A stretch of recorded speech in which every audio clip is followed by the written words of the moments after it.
मंत्री अमित शाह आज रहेंगे डीडवाना दौरे पर। नावा, मकराना और परबतसर विधानसभा क्षेत्र में चुनावी जनसभा करेंगे। सुबह 11:15 पर कुचामन में होगी अमित शाह की चुनावी सभा। सभा के बाद अमित शाह रथ द्वारा जाएंगे मकराना। मकराना में दोपहर 1 बजे होगी चुनावी सभा। बेदियाद में 2:30 बजे चौपाल सभा में शिरकत करेंगे।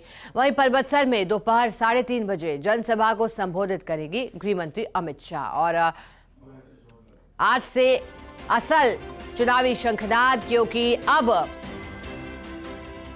किस्मत का फैसला 25 नवंबर को जनता को करना है। 3 दिसंबर को नतीजे आएंगे, लेकिन उससे पहले प्रमुख पार्टियां अपने अपने स्टार प्रचारकों को मैदान में उतारने की तैयारी में है। अभी हमने आपको जानकारी दी कि कांग्रेस ने स्टार प्रचारकों की सूची जारी की है, जिसमें प्रियंका गांधी का नाम है, सोनिया गांधी का नाम है, मल्लिकार्जुन खड़गे का नाम है, राहुल गांधी का नाम है, मुख्यमंत्री अशोक गहलोत, डोटासरा समेत और भी अन्य नाम उस लिस्ट में है। लेकिन अगर बीजेपी की बात करें तो बीजेपी भी अपने स्टार प्रचारकों को, जिसमें चाहे गृह मंत्री अमित शाह हो, प्रधानमंत्री मोदी हो, राष्ट्रीय अध्यक्ष जेपी नड्डा हो, रक्षा मंत्री राजनाथ सिंह हो, इन तमाम दिग्गजों को और केंद्रीय मंत्रियों को मैदान में उतार चुकी है। कई बार पहुंचे हैं राजस्थान, जयपुर में जनसभा को भी संबोधित कर चुके हैं। राष्ट्रीय अध्यक्ष जेपी नड्डा ने बीजेपी के द्वारा चलाए गए अभियानों को हरी झंडी दिखाई है। और अब इसी कड़ी में अमित शाह पहुंचेंगे नावा, मकराना और परबतसर, जहां सभा को संबोधित करेंगे। कुचामन में अमित शाह की चुनावी सभा है। कुचामन, जो कि हाल ही में नया जिला भी बनाया गया है। पहले 50 जिले बनाए गए, फिर 3 और जोड़े गए। तब कुचामन का नाम था, मालपुरा का नाम था, सुजानगढ़ का नाम था। तो देखने लायक रहेगा कि कुचामन के जिला बनने के बाद बीजेपी किन मुद्दों पर कांग्रेस पार्टी को घेरती है, क्योंकि कांग्रेस पार्टी पहले से ही जिले बनाने की घोषणा को अपने किए गए विकास के कार्यों में एक प्लस पॉइंट लेकर के चल रही है। अब गृह मंत्री अमित शाह, जो कि एक बार फिर पहुंचेंगे राजस्थान की धरा पर। इससे पहले चुनावी रथ जब बीजेपी की ओर से रवाना किए गए थे, नहीं सहेगा राजस्थान अभियान की शुरुआत की गई थी। उस दौरान भी अमित शाह पहुंचे थे। फिर इसके बाद जन संघर्ष यात्रा भी शुरू की गई। और देखिए, टेलीविजन स्क्रीन पर एक तरफ हम दिखा रहे हैं सियासी समीकरण, कांग्रेस वर्सेस बीजेपी, कौन किसके सामने। चेतन डूडी कांग्रेस, जितेंद्र सिंह जोधा बीजेपी। डीडवाना का सियासी समीकरण क्या कह रहा है, जायल का समीकरण क्या रहा है। मंजू मेघवाल कांग्रेस से, मंजू बाघमार बीजेपी से। नागौर का सियासी समीकरण क्या कह रहा है। हरेंद्र मिर्धा कांग्रेस, ज्योति मिर्धा बीजेपी, हाल ही में बीजेपी ज्वाइन किया उन्होंने। खिमसर तेजपाल मिर्धा, गजेंद्र सिंह खिमसर, हनुमान बेनीवाल, शिवरतन वाल्मीकि मेड़ता का सियासी समीकरण। और लक्ष्मण मेघवाल बीजेपी से। डेगाना का समीकरण क्या कह रहा है वो भी जरा देख लीजिए। मकराना जहां पहुंचेंगे जाकिर हुसैन गैसावत, सुमिता भीचर बीजेपी ने मैदान में उतारी है। परबतसर में रामनिवास गावड़िया, मानसिंह किनसरिया बीजेपी से मैदान में है। नावा महेंद्र चौधरी कांग्रेस, विजय सिंह चौधरी बीजेपी। और इन तमाम सीटों को साधने की कोशिश अमित शाह के द्वारा की जाएगी। विधानसभा चुनाव का रण और एक तीर से कई निशाने साधने की कवायद अब तेज हो चुकी है। महेंद्र चौधरी के नाम की चर्चा भी लगातार है, क्योंकि कांग्रेस पार्टी ने उन्हें उप मुख्य सचेतक बनाया था। और इसके बाद अब मैदान में हैं महेंद्र चौधरी।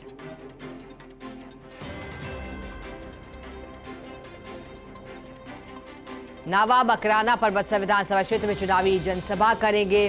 और कांग्रेस पार्टी जहां योजनाओं को आगे रखकर चुनावी मैदान में है, वहीं बीजेपी कानून व्यवस्था, बेरोजगारी, भ्रष्टाचार, कर्ज माफी, किसानों की, ये तमाम मुद्दे जोरों से उठा रही है। अगर हम अब तक की सभाओं पर गौर डालें अमित शाह की, तो फिर उन्होंने अपनी हर सभा में राजस्थान में कानून व्यवस्था का मुद्दा उठाया है, महिलाओं की सुरक्षा का मुद्दा उठाया है, अत्याचारों का मुद्दा उठाया है। ज्यादा जानकारी देने के लिए सहयोगी नरपत जोया हमारे साथ जुड़ गए हैं। नरपत, जानकारी दीजिएगा। गृह मंत्री अमित शाह अब नामांकन प्रक्रिया के खत्म होने के बाद चुनावी मैदान में दिखाई देंगे। कितनी अलग ये सभा अमित शाह की रहने वाली है और कितनी विधानसभा सीटों पर फोकस? देखिए, सिक्का नामांकन का दौर जब कल खत्म हुआ है तो उसके बाद में अमित जो केंद्रीय गृह मंत्री है उनकी जो सभा है राजस्थान में पहली बार होने जा रही है। और आज अमित शाह जो नागौर की धरती है वहां से चुनावी जो अपना अभियान है उसका संगनाद करने यहाँ पहुंच रहे हैं। और ये प्रदेश का पहला दौरा होगा जब यहाँ से जो चुनावी जो है वो बिल्कुल फूका जाएगा। सबसे पहले अमित शाह जो नावा विधानसभा क्षेत्र है वहां पर जो कुचामन सिटी है, कुचामन सिटी के कस्बे में एक सभा को संबोधित करने वाले हैं। और यहाँ सभा को संबोधित करने के बाद एक रथ से वो दूसरी चौराहा होकर मकराना निकलेंगे। जब दूसरी चौराहा पर भी उनकी एक रथ में सभा होगी, वो रथ से ही लोगों को संबोधित करेंगे, वहां उनका स्वागत भी होगा। उसके बाद अमित शाह जो मकराना पहुंचेंगे वहां पर भी एक जनसभा का आयोजन किया जाना है। वहां पर मकराना में जनसभा के बाद मकराना क्षेत्र के विद्यात जो कस्बा है वहां पर रथ से ही एक चौपाल सभा को संबोधित करेंगे। उसके बाद जो अमित शाह है उनका कार्यक्रम है जो परबत्सर विधानसभा में जाने का कार्यक्रम है, जहां पर एक जनसभा को संबोधित करेंगे। और सबसे बड़ी बात है कि 3 जो प्रत्याशी है इनके समर्थन में वो जनसभा को संबोधित करने वाले हैं। और यहाँ से जो प्रदेश में भाजपा के पक्ष में जो है वो मतदान की अपील करने वाले हैं, साथ ही एक चुनावी बिगुल फूकने वाले हैं।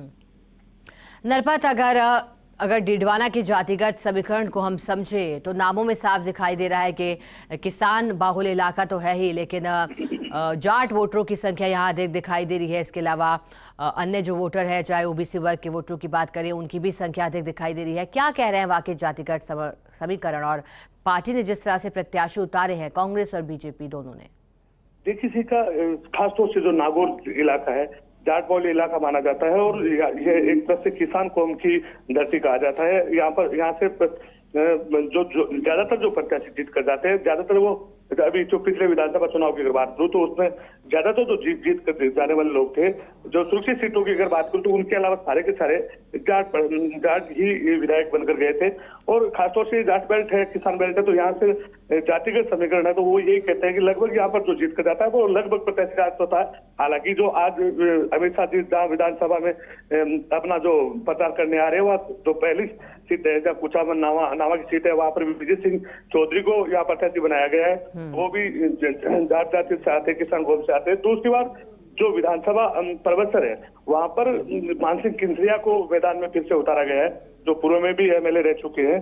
और उसके बाद में जो दूसरी आगे मकराना की सीट है वहां पर भी जो सुमिता भीतर है, जो पूर्व पर जो विधायक जो श्री राम भीतर थे, उनकी पुत्रवधू को वहां पर मैदान में उतारा है।